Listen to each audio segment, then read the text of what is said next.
Seu disco de esmeril está sujo e você já pensa em descartá-lo? Calma, porque existe uma técnica caseira que chama atenção pela simplicidade. Aplique um pouco de creme dental na superfície e esfregue com uma escova de dentes usada, alcançando bem as ranhuras.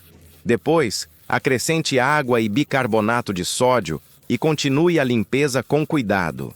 Para finalizar, passe um pano seco. Um método curioso com materiais comuns que pode ajudar na limpeza do disco, desde que ele esteja em boas condições de uso.